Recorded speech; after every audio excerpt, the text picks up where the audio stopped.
C'était en août 1987, à Jérusalem bien sûr.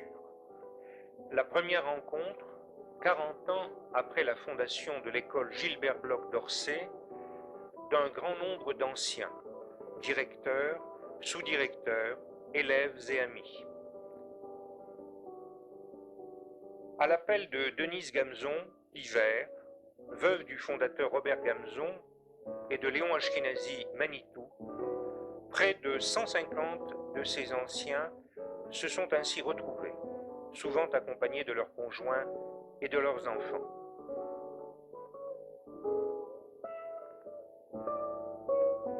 Les uns étaient venus tout exprès de Montréal, de New York, de Zurich, des grandes villes de France, les autres de diverses localités d'Israël, ainsi que de Jérusalem. Un collectif de travail avait préparé cette rencontre 6 mois durant, et l'intendance avait été remarquablement assurée par Jean Frankforter et Caroline Sultan. Ce ne furent pas que des retrouvailles émues, ce furent aussi des journées de travail dans l'esprit et avec le rouard de l'école d'Orsay. Ensuite, on peut, en même temps, parallèlement, on peut mettre en chantier quelque chose de plus ambitieux. Moi, ayant travaillé tellement pour la Darfour, je me doute de ce qui se va se passer, c'est-à-dire qu'il n'en sortira pas grand-chose, et que finalement, si quelqu'un qui est compliqué, en prenant la liberté de dire, et en tout cas, qu'on sent cette aventure d'un... Plusieurs projets prirent forme, comme celui de se rencontrer soit en Israël, soit en Chutz Laaretz une prochaine fois, mais surtout d'entreprendre un travail important de témoignage et de publication.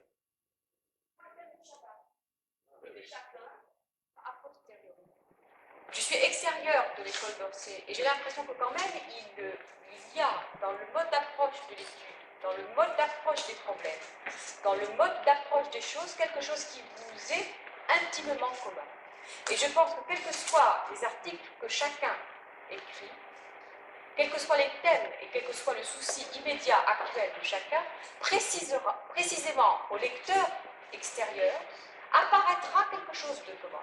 C'était ce que vous avez dit après le débat hier, je crois que c'est Moreno qui l'avait exprimé, c'était cette formidable ouverture qu'Orsay avait donnée en disant traduis-moi, je t'explique.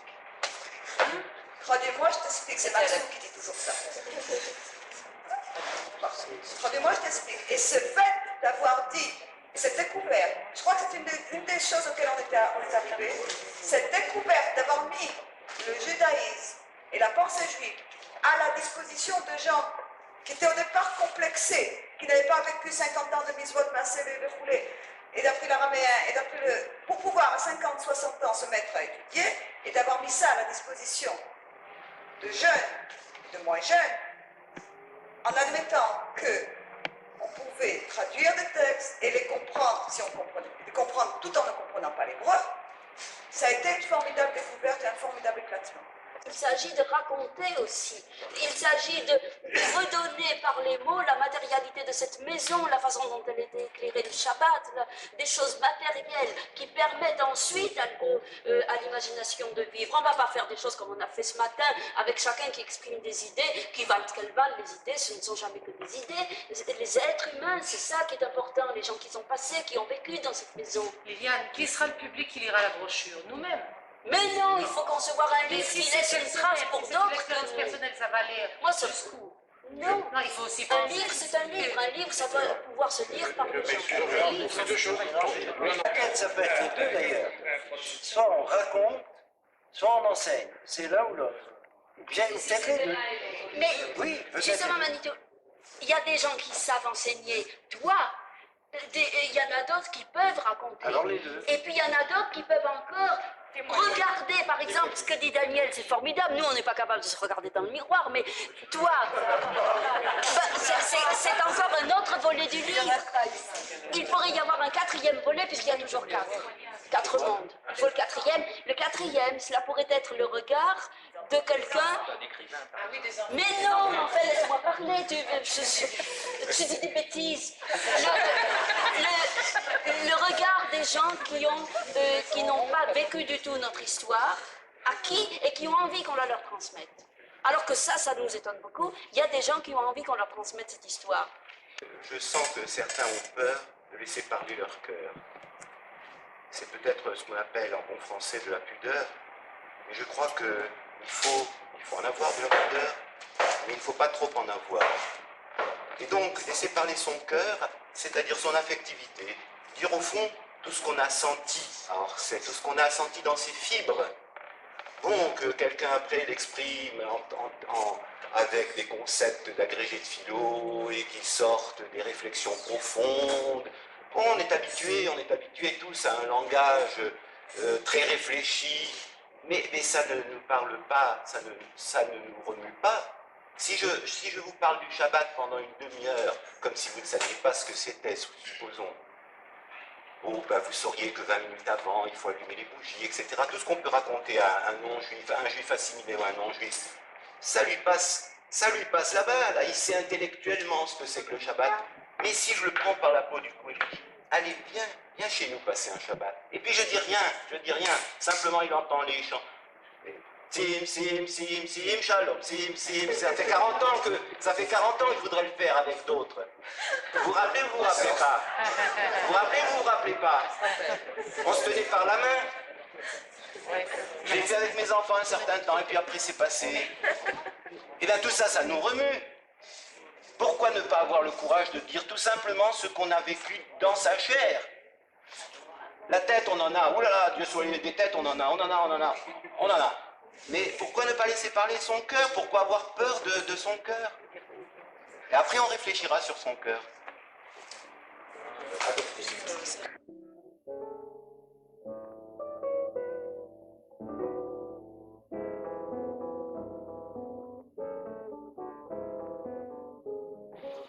Eh bien, Hubert, tu as la parole. Ben, je vais vous raconter, c'est vraiment un petit truc rigolo, je ne vais pas dire autre chose. Castor était allé en Amérique l'hiver 45-46 pour le compte du United Louis Chapel, comme Captain Camson, une grande tournée. Et son idée, c'était de trouver de l'argent pour faire une école de cadre près de Paris. Il a trouvé une donatrice d'origine française qui, au fond, avait des remords d'avoir passé la guerre à l'abri en Amérique pendant que nous, on luttait en France, et qui lui a donné 2 millions d'anciens francs. Alors il est rentré avec ça, et notre ami Emmanuel Racine, qu'un certain nombre de gens connaissent, a commencé à chercher, et par une des grandes agences immobilières de Paris, on a trouvé cette maison à Orsay qui avait l'air de convenir. Alors, Castor et moi sommes allés voir le propriétaire, j'appelais M. Verdier, je vais dire à ce moment-là, nous qui revenons de la zone sud, on ne savait pas qui était M. Verdier, qui n'a fait aucune difficulté. On lui a dit c'est pour une cas de jeunes Israélites. Très bien, on s'est mis d'accord sur le prix de location, on début de location. Et c'est seulement 1 an et demi après que j'ai appris que M. Verdier était le directeur général de Gnome Héros, accusé de collaboration avec les Allemands, et qu'il a passé devant un tribunal. J'ai téléphoné un jour pour une histoire de loyer, ça m'a dit non, madame, aujourd'hui, il y a le tribunal, il ne peut pas. Et après, dans le Monde, car nous étions abonnés au Monde, qui à l'époque n'était pas si anti-israélien, ça c'était des décisions de Mistral, il y a quel journal on s'abonne, et la réponse était Le Monde, c'est celui qui donne le plus de nouvelles sur la Palestine, comme on disait à l'époque. Et donc, il nous a loué la maison, trop heureux de louer cette maison pour des jeunes juifs, c'est une façon de se blanchir. Voilà, j'ai fini. Non, très bien.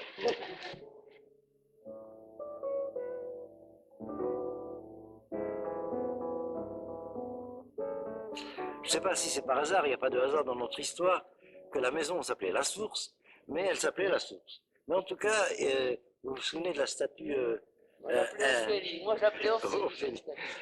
Près de la source.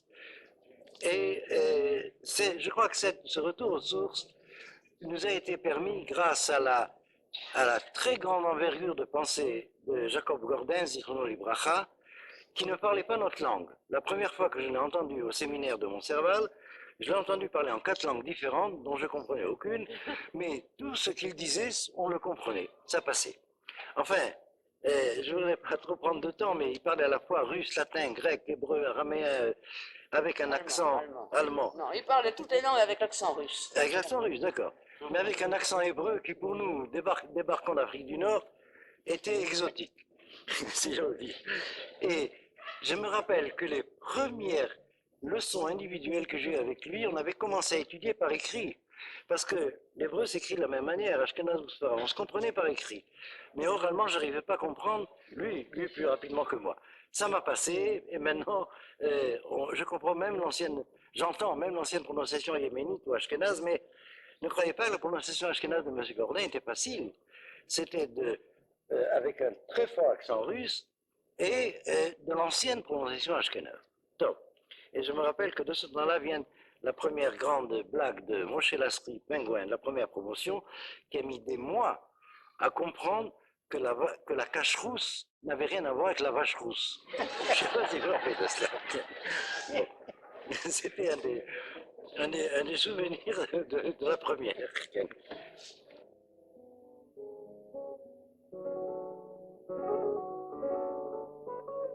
Il y avait les sciences du judaïsme, il y avait des savants juifs.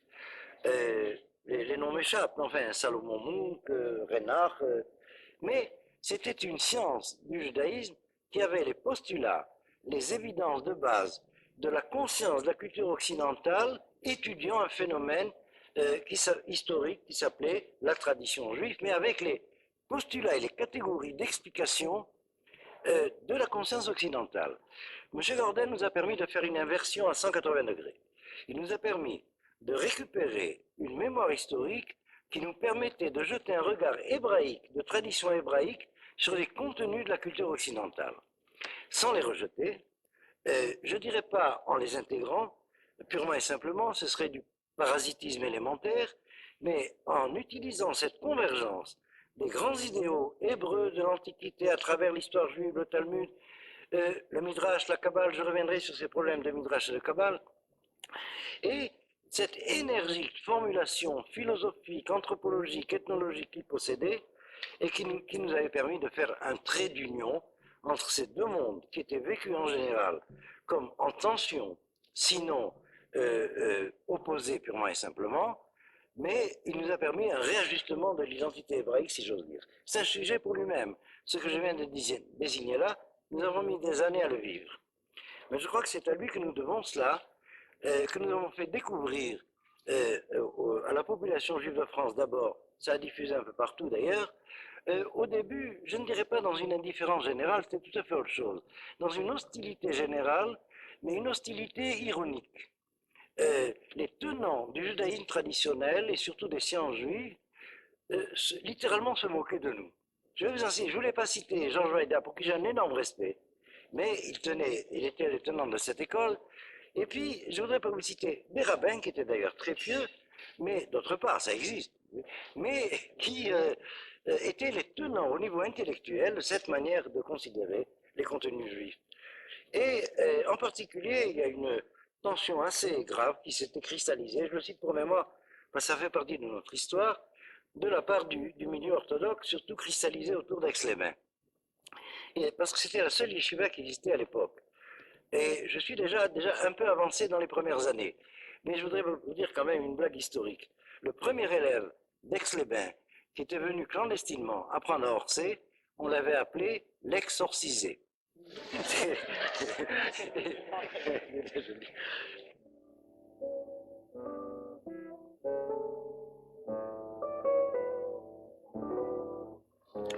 Et je voudrais surtout parler d'un événement au niveau idéologique qui, je crois, nous concerne tous ensemble, qui marque cette période de transition.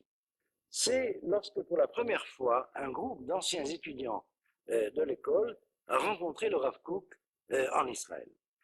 ça a été le point de départ d'une remodelage, qu'on dit remodelé, le remodelage de toutes nos perspectives.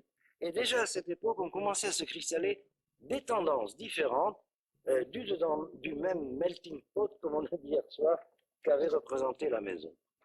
C'est le fait que jusque-là, bien qu'au mouvement, il y avait une tendance sioniste, et bien qu'à l'échelle individuelle, Castor et Pubert étaient personnellement d'engagement sioniste. Selon le profil de leur propre histoire, de leur propre engagement, on ne peut pas dire bien qu'il y a eu un Garine qui est parti des premières années d'Orsay. Il y avait 8 anciens d'Orsay dans le Garine. On ne peut pas dire que la maison comme telle, à l'époque, se présentait ou était connue comme étant une école sioniste. Je dirais qu'il y a eu des stratégies clandestines. Par exemple, on ne savait pas que dans la maison d'à côté, nous avions un espèce de château annexé, où il y avait parfois des réunions entre Schlichim et cadres d'Orsay qui s'occupaient de... Bref, vous devinez. Mais malgré tout, la maison ne se présentait pas du tout comme d'engagement sioniste. Pro-israélien, ça n'avait aucun sens, ça n'avait aucun sens sérieux à l'époque. Et je crois qu'on peut dire, et je schématise beaucoup, que cette rencontre avec le Rav Kook a fait basculer les perspectives de l'école, et il est possible qu'il y ait eu un éloignement de certaines tendances entre elles à partir de cette cristallisation d'engagement pour la Aliyah. Alors j'en parlerai très rapidement, de telle sorte d'essayer de formuler comment moi personnellement je l'ai vécu, et comment finalement d'Orsay, et donc du mouvement lointainement, il y a eu assez rapidement en Israël des groupes d'études et de réflexion, je ne peux pas dire analogues, 20 ans après, 30 ans après, les choses ne se refont jamais de la même manière, mais de style, d'allure analogue. Et je parlerai des différentes réalisations qui existent déjà en Israël et qui ont été fondées par des anciens d'Orsay, c'était Bambi et moi. Alors je ne sais pas, pour chacun d'entre nous, on est à un cheminement différent de ce profil d'élucidation d'identité. Nous avons vécu pendant des années à Orsay et au mouvement toute l'angoisse de cette recherche d'identité. Qu'étions-nous? Des Français israélites d'origine juive, de confession religieuse israélite, à laquelle, orthodoxe, libérale, consistoriale, étions-nous des juifs de citoyenneté française?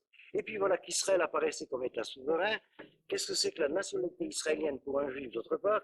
Ça a été des problèmes très angoissants et vécus très profondément, pas seulement parce que nous étions un cas particulier d'intensité de ferveur, mais parce que c'était la génération qui a interpellé l'identité juive très profondément, et beaucoup d'entre nous sont encore très désorientés. Certains ont déjà fait leur choix, d'autres sont encore en cheminement de choix, d'autres le feront peut-être pas, ce sera leurs enfants qui le feront, mais il est certain qu'ils sont désorientés parce que nous étions une génération charnière.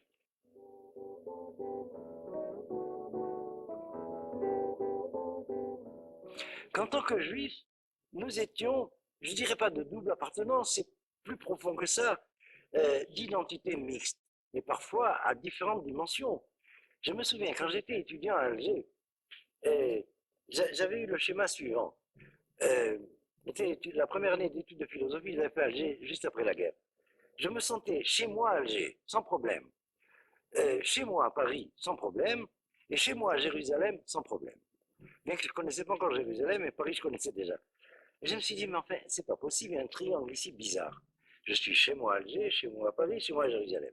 Alors j'ai fait, vous savez, ce qu'on appelle le parallélogramme des forces.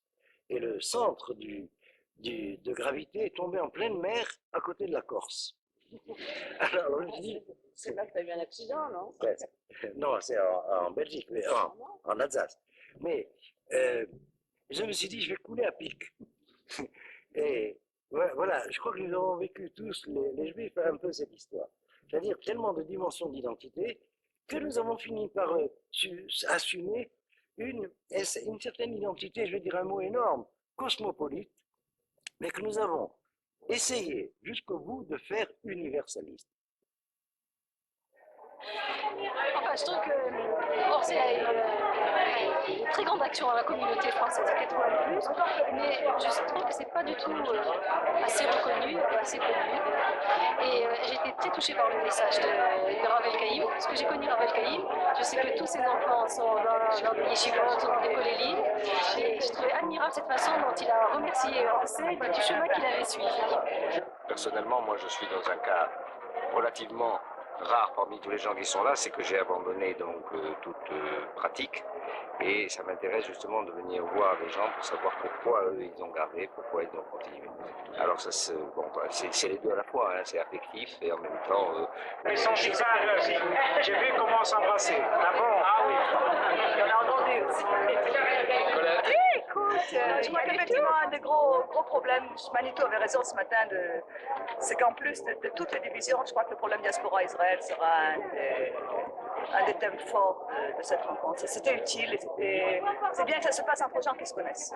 Beaucoup d'entre nous qui ne sont pas là aujourd'hui, c'était des orphelins de guerre, c'était des gens qui étaient démolis par la guerre. Et puis, on a voulu reconstruire quelque chose. Et c'était une dimension qui n'était pas uniquement intellectuelle, comme Manitou a raconté ça d'une façon extraordinaire ce matin. C'est un itinéraire spirituel qu'il donne. Mais la chose vécue, c'était des gosses qui sortaient de maisons d'enfants, c'était des familles disloquées, c'était qu'on ne voulait pas être uniquement des moignons d'un peuple né pour être mis à l'abattoir, on voulait autre chose. Les restes. À part le limoud, étude du Kodesh, qui fut unanimement réclamée pour toute la durée de la rencontre, plusieurs ateliers de travail furent constitués. Ce que m'a apporté Orsay, être juif en diaspora, être juif en Israël, les mariages mixtes, la femme et la halacha, religieux, non religieux, ainsi qu'un atelier de piyutim animé par Robert Hama. On a parlé un petit peu de la spécificité de la pensée d'Orsay. Il ne faut pas nier que je crois que cette spécificité vient de ce que c'est relié à la pensée kabbaliste. Enfin, pour moi, c'est comme ça. Et à partir du moment où j'ai voulu en savoir plus dans ce domaine, eh bien, je dois dire que je n'ai pas trouvé les gens, les adresses qui pouvaient satisfaire cette soif que j'avais d'étudier.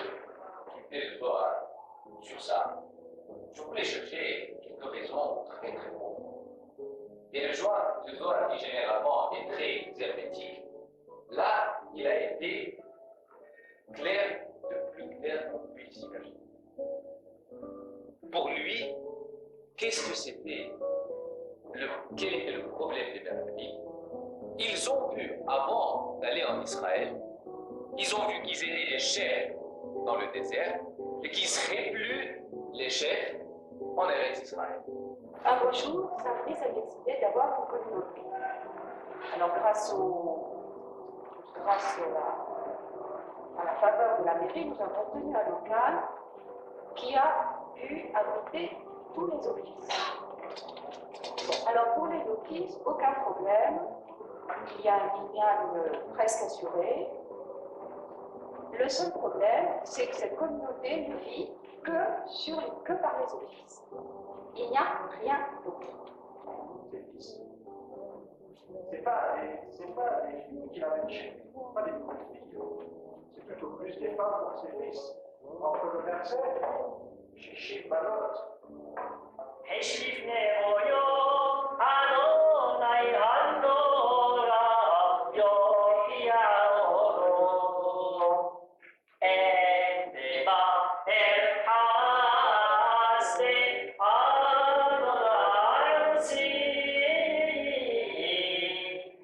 Et toutes ces choses-là, lorsqu'on était à Orsay, on n'en avait peut-être pas conscience. Orsay, c'était une des activités des EI, un des aboutissements des EI.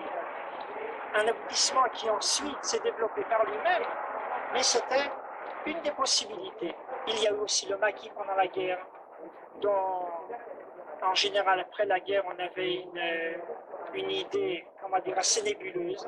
On savait qu'il existait un maquis, mais les détails et tout ça, non seulement ça, mais les chefs qui étaient ensuite, qui dirigeaient les EI, parmi eux, il y avait de ces gens-là qui ont vécu cette période. T'es capable de dire des choses intéressantes parce que c'est enregistré, mais ça ne suffit pas. Il faut enregistrer pour que ce soit intéressant.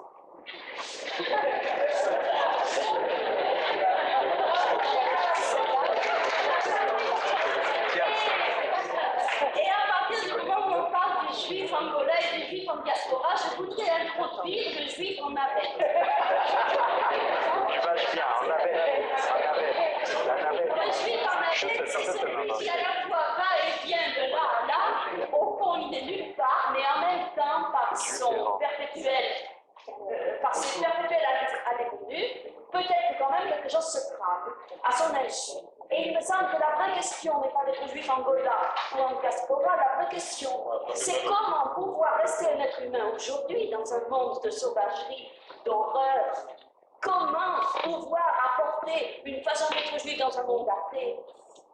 Vous voyez les choses du point de vue religieux, mais ce n'est qu'une partie des choses. Comment faire exister encore la pratique des 10 commandements en dehors même d'une pratique religieuse, dans un monde où Hitler a voulu rendre impossible la pratique des 10 commandements? Il y est bien arrivé. On vit dans un monde absolument, mais d'horreur. Et alors, comment rester un être humain là-dedans? C'est ça la vraie question. On fait la navette de ci, de là, parce qu'on n'y arrive vraiment bien nulle part. Et en même temps, quand même, il y a des petites choses qui se font par-ci, par-là, de l'ordre de la vie de tous les jours, des détails. On ne sait pas quoi exactement. Et voilà, c'est tout. Mais si on pouvait essayer de se parler, quand on parle un peu fort, quand on se regarde, quand on parle, il se passe quelque chose.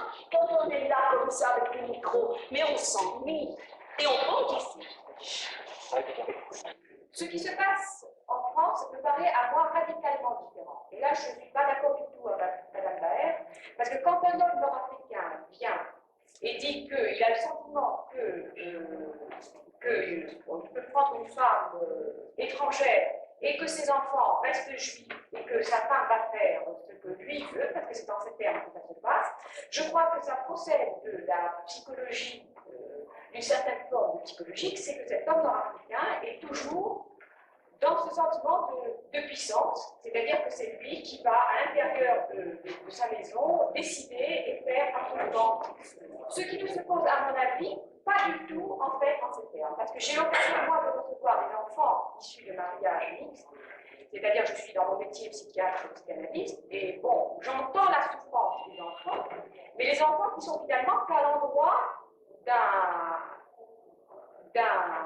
d'une prise de pouvoir à l'intérieur d'un couple. Et je crois que les enfants qui viennent me voir à moi, issus de mariage mixte, sont d'abord et avant tout des enfants qui sont le symptôme de qui va prendre le pouvoir, une certaine forme de pouvoir, à l'intérieur du couple qui s'est là constitué. Du couple d'une part, et bon, avec la génération précédente, qui, des grands-parents, va être la famille qui va vraiment parrainer ce. Fixer les juifs en diaspora, c'est les mettre dans le risque société ouverte, mariage mixte. Et donc il y a une sorte de responsabilité lointaine, indéniable du rabbinat lui-même lorsqu'il prend l'identité de diaspora au mariage mixte. C'est paradoxal ce que je dis là. Or, c'est le même rabbin qui met les difficultés de régularisation. C'est pourquoi il y a là une situation kafkaïenne, enfin très grave, parce que le temps va vite. Et comme il a dit, ces deux dangers sont parallèles et très mêlés, l'assimilation d'un côté, la déperdition de l'identité par le mariage mixte. Et donc, c'est un problème de fond que notre génération doit non seulement poser, mais trouver une urgence, une solution. Nous avons une déperdition démographique dans l'ensemble du peuple juif, en général, qui nous pose des questions. C'est-à-dire, il va arriver, si rien ne change, mais c'est maintenant d'après les sociologues, que dans 20-25 ans, il y aura plus de juifs en Israël qu'en diaspora. Pas parce qu'ils seront venus en Israël, parce qu'ils auront disparu. C'est donc ce que je voulais dire. Je vais prendre quelques minutes de Sakar.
Mise Saba.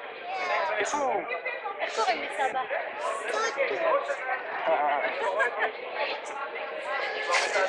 Il faut Ima. Ima C'est à pas de Saba.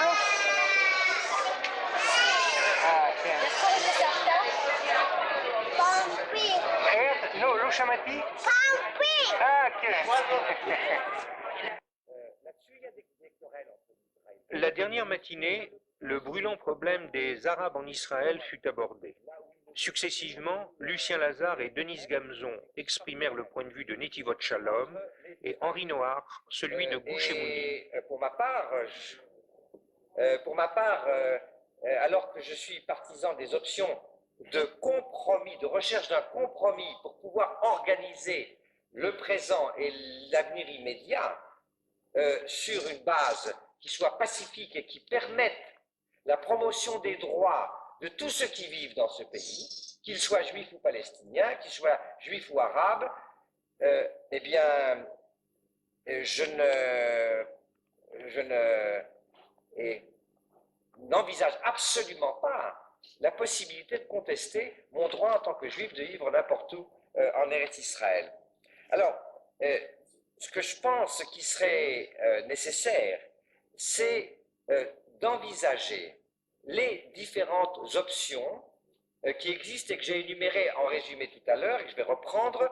Il existe peut-être d'autres options qui ne sont pas dans mon énumération, je les ai schématisées. J'ai dit que, compte tenu de la situation qui prévaut aujourd'hui, et bien sûr l'image de la nevoie Amet et Tatsma, de la prophétie qui se vérifie elle-même, à partir du moment où on l'a énoncée, elle existe de part et d'autre. On peut prophétiser constamment qu'il n'y aura pas d'Aliyah, puis finalement il n'y aura pas d'Aliyah, mais on peut aussi prophétiser constamment qu'il y aura de la Aliyah, et Halvaï, qu'il y aurait de l'Aliyah. Je voudrais simplement constater que depuis 20 ans, on prophétise constamment qu'il y aura de la Aliyah, et cette prophétie ne s'est pas encore vérifiée. Il est nécessaire, bien entendu, d'avoir des perspectives d'avenir, une vision en ce qui concerne le futur, le Olam Haba, le monde à venir, mais il est nécessaire de gérer, d'organiser notre présent, notre quotidien ici, et de songer à la question de la reconnaissance des droits ou de la suspension des droits à des contemporains qui vivent avec nous ici et qui ne sont pas juifs et qui se définissent en tant que palestiniens. Voilà pourquoi je pense qu'on ne peut pas se contenter de vivre sur la foi d'une prophétie qui peut-être ne se réalisera que dans 100 ans ou dans plus longtemps encore. Il n'y a jamais eu d'élection municipale dans aucune localité de la Judée et la Samarie, du West Bank, de la rive occidentale de la Palestine, pendant les 19 ans d'occupation jordanienne. Et je dis d'occupation jordanienne car elle était unanimement reconnue comme illégale, sauf le cas du Pakistan, dans son intégrité. Il n'y a jamais eu d'élection municipale. Aujourd'hui, il y en a. Il n'y avait pas une université. Une université? Une université. Aujourd'hui, il y en a 5. La femme arabe, puisque vous êtes une femme, et nous sommes tous féministes, bien sûr, n'ont jamais eu le droit de voter. Pour la première fois de l'histoire, la femme arabe a le droit de voter. Où? En Israël, y compris en Judée et Samarie. Ce sont des petits exemples, entre autres, les Arabes palestiniens, il leur était illégal de former un parti politique. Aujourd'hui, il y en a de multiples. Il n'y avait pas un journal arabe palestinien indépendant, autonome. Pas un. Aujourd'hui, il y en a tellement qu'on ne peut plus les compter. Oui. Je veux dire, bon, ça c'est pour répondre. Je dois vous dire, et là, je fais référence à beaucoup de citations que je ne vais pas vous citer. Bon, alors, je vais me dépêcher.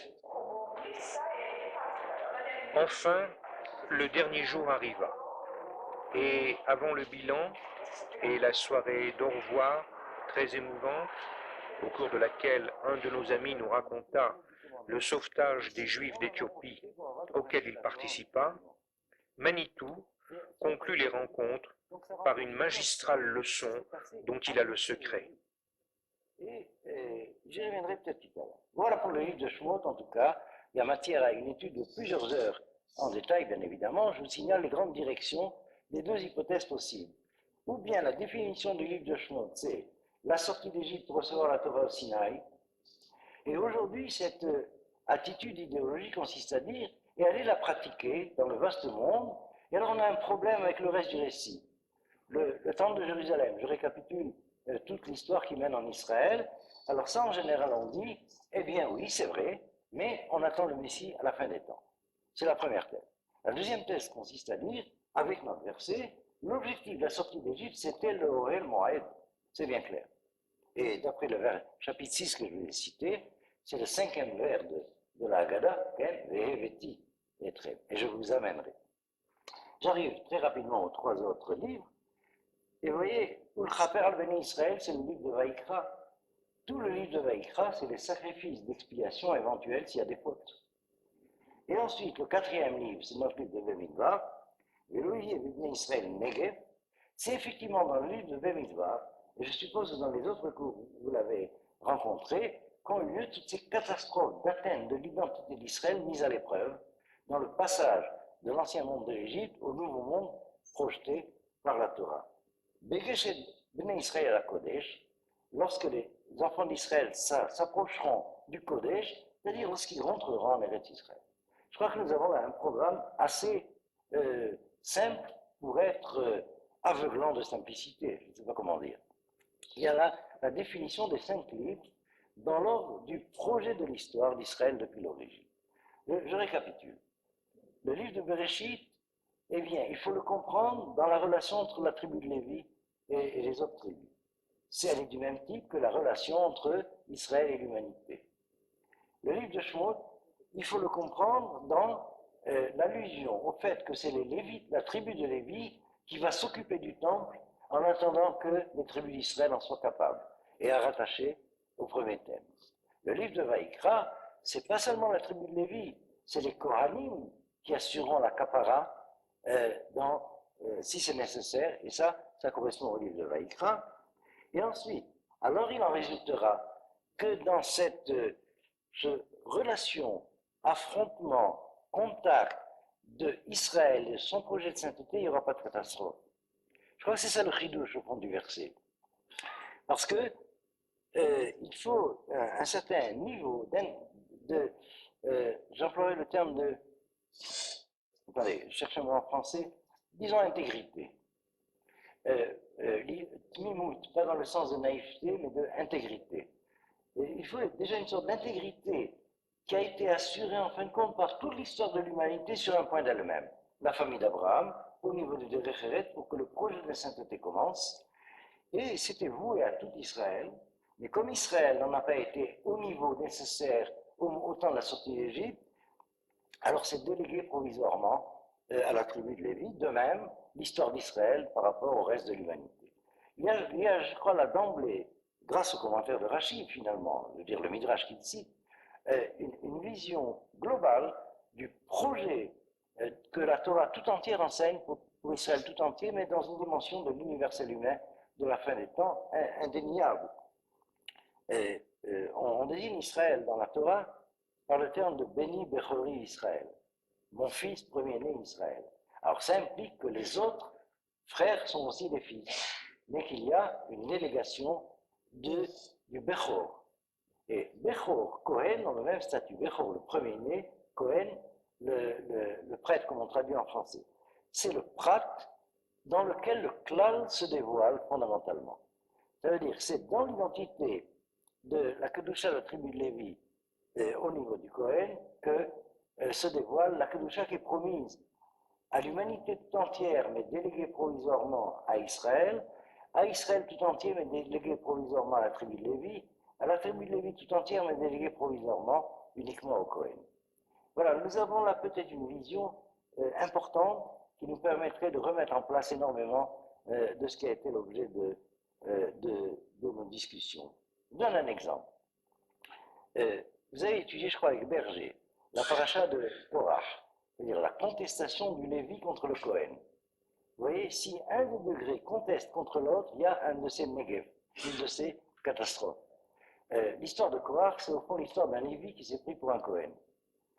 Mais inversement, et je pense que Berger a dû les citer, la Gemara, indépendamment du Midrash, indique que, théoriquement, en principe, Korach avait raison lorsqu'il dit qu'il kol haïda kula kedoshim, toute l'assemblée tout entière sainte.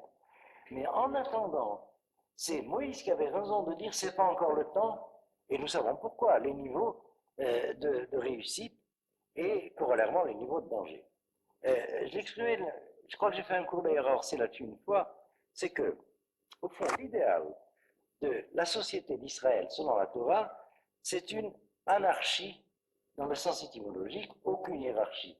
Une société anarchique, une société sans aucune hiérarchie. Et voilà que la Torah institue une hiérarchie pour cette société qui devrait être la société de la hiérarchie du reste de l'humanité. Je ne sais pas si c'est clair, je change de vocabulaire.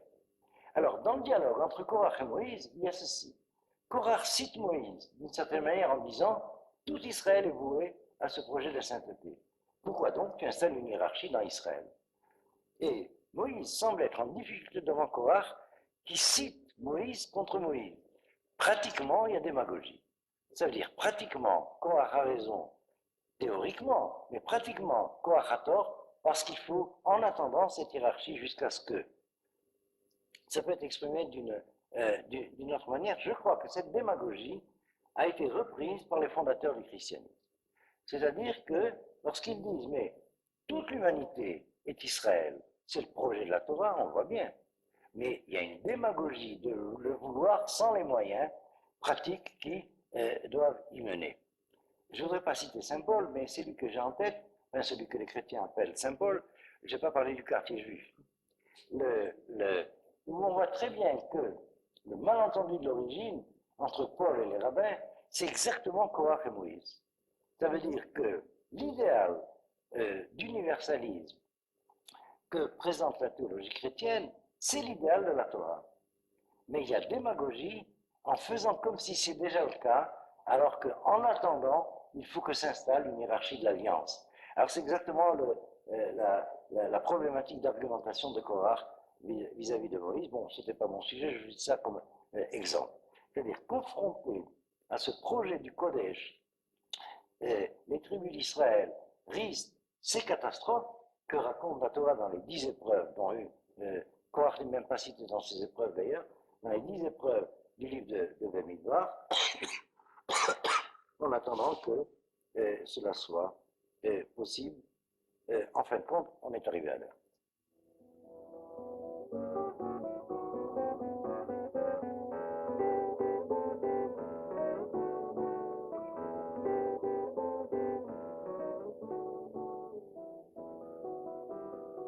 Je pense qu'il faudrait, et c'est moi qui ai demandé à Manitou qui a un temps consacré à ce bilan, hein, parce que je pense qu'il est important de s'interroger sur le fait qu'un certain nombre de gens ne sont pas venus. Par rapport au nombre de gens qui sont passés par Orsay, le résultat est remarquable, mais il y a des gens quand même qui ont refusé de venir, qui n'ont pas voulu venir. La question se pose, pourquoi? Finalement, c'est très vite avancé parce que jusqu'à il y a 3 jours, ou jusqu'il y a 1 an, quand l'idée a été émise, l'idée n'existait même pas de rassemblement de ce genre. C'est quelque chose qui s'est restauré à partir de rien, finalement. Il y a eu énormément de petits groupes et d'individus qui se sont engagés dans l'engagement propre, mais je crois encore une fois que globalement, quel que soit le souvenir sentimental qui rattachait tout le monde à Orsay, ce n'était pas à titre d'Orsay dit publiquement, officiellement, si tu veux. Quelque chose s'est cristallisé de radicalement nouveau, et je dois dire que pour ma part, j'en tiens compte de façon très positive. Et maintenant, il est possible, comme tu dis, que d'autres n'aient pas voulu venir pour les raisons que tu as expliquées. En tout cas, ça, personnellement, j'en ai pas connaissance, je ne sais pas qui en a connaissance. Peut-être, c'est une suggestion que je fais, serait-il bien de refaire assez rapidement une circulaire pour tout le monde, ceux qui ne sont pas venus et ceux qui sont venus pour parler de cela. Moi, j'avais l'impression de revivre quand même ce matin, enfin, à des tas de moments, de revivre, de retrouver une source, la source qui a été la source de ma vie. Je dois dire, je l'ai déjà dit, mais enfin, c'est quand même vrai qu'Orsay m'a sauvé la vie physiquement. Je suis arrivée mourante, j'étais un squelette quand je suis arrivée, et puis après, je me suis mise à vivre. Je pense qu'Orsay a eu un rôle de résurrection. c'est une œuvre de résurrection et on en a senti un peu le souffle aujourd'hui et il y a une forme d'esprit commune. Et c'est ça qui est la nourriture de cette émotion que nous éprouvons. Ceci dit, nous avons toujours eu un point extrêmement faible. Nous ne sommes pas des grands hommes d'action, il faut le dire. Nous n'avons pas été extrêmement efficaces de ce point de vue-là. Alors évidemment, dès que nous nous mettons à dire repris par la maladie du militantisme, qu'allons-nous faire, nous devenons extrêmement vaseux. Mais ce n'est pas fondamental que nous fassions quelque chose, peut-être. Le fait d'être est important. Le fait de... Je voulais dire encore autre chose. Il y a une chose extraordinaire, je trouve, dans ce qui se passe en ce moment, ici, c'est que je crois que Manitou l'a dit d'une façon pudique tout à l'heure, c'est que des ombres qu'on aurait pu croire, c'est que vraiment, cette histoire d'Orsay, c'est je ne peux pas m'exprimer. Pour moi, la rencontre, ce qui était important dans cette rencontre, c'était d'essayer de comprendre ce qui s'était passé à travers nous. Et je croyais qu'il y avait beaucoup de choses négatives dans l'histoire d'Orsay. Beaucoup de choses négatives et douloureuses. Et qu'il y avait essentiellement cela. Et je me rends compte avec joie, avec émerveillement, que les choses négatives, évidemment, elles existent encore. Mais il y a un souffle de vie, il y a quelque chose qui existe, qui dépasse ce qu'on peut faire, ce qu'on peut dire, les petites actions, la militante que nous ne ferons jamais. Mais il y a quelque chose d'autre qui existe, qui se passe et qui est vivant. C'est ça qui est important. Et c'est pour ça que l'idée de la publication est importante. Parce que ça peut être une façon de faire, de se nourrir, de se perpétuer et rayonner et se transmettre cette chose qu'il est extrêmement difficile de définir.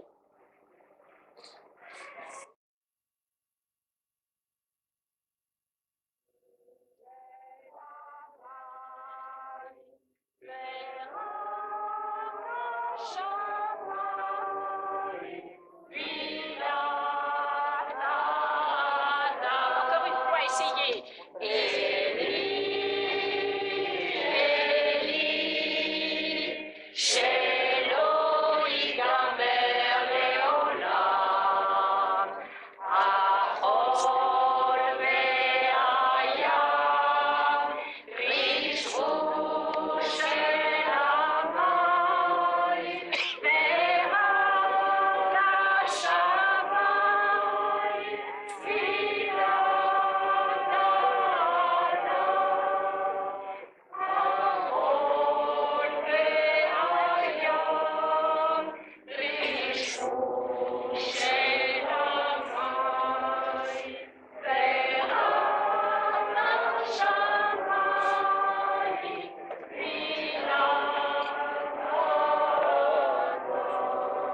Il y a quelqu'un qui veut une chanson?